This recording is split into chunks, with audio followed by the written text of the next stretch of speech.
ഇടതുമുന്നണിയുടെ പരാജയത്തിൽ പ്രതികരണവുമായി മന്ത്രി കെ കൃഷ്ണൻകുട്ടി. വികസനം ചർച്ചയാകുമെന്ന് പ്രതീക്ഷിച്ച തെരഞ്ഞെടുപ്പിൽ വിവാദങ്ങളാണ് ചർച്ചയായതെന്ന് കെ കൃഷ്ണൻകുട്ടി.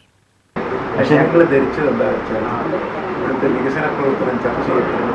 ഇലക്ഷൻ വികസന പ്രവർത്തനം ചർച്ച ചെയ്യാനായിട്ടുള്ള വികസന പ്രവർത്തനം നടത്താവുന്ന വോട്ട് എല്ലാവരും നിൽക്കുന്നത് അതിവിടെ ചർച്ച ചെയ്തിരാന്നുള്ളതാണ് ഏറ്റവും വിവാദങ്ങൾ മാത്രമേ ചർച്ച ചെയ്യൂ.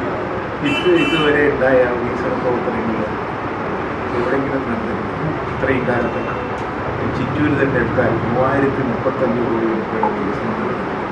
മാധ്യമങ്ങളുടെ സ്വാധീനം മുന്നണിയുടെ പരാജയത്തിന് കാരണമായെന്നും കെ കൃഷ്ണൻകുട്ടി കുറ്റപ്പെടുത്തി. ചിറ്റൂരിൽ അപരനാണ് തിരിച്ചടിയായത്. സംസ്ഥാനത്ത് ഇനി വൈദ്യുതി നിയന്ത്രണമില്ലെന്നും മന്ത്രി പറഞ്ഞു. മറ്റു സംസ്ഥാനങ്ങളിൽ നിന്ന് വൈദ്യുതി വാങ്ങി പ്രതിസന്ധി മറികടന്നു. 500 മെഗാവാട്ട് വൈദ്യുതി വാങ്ങി. പീക്ക് അവറിൽ വൈദ്യുതി ഉപയോഗം വർദ്ധിച്ചാലും വൈദ്യുതി നിയന്ത്രണമുണ്ടാവില്ല. പവർ കട്ടും ലോഡ് ഷെഡിങ്ങും ഇനി ആവശ്യമില്ല. ഇനി നിയന്ത്രണം വന്നാൽ ഈ സർക്കാരിന്റെ ഉത്തരവാദിത്തമല്ലെന്നും മന്ത്രി അവകാശപ്പെട്ടു. UTV news, Palakkad.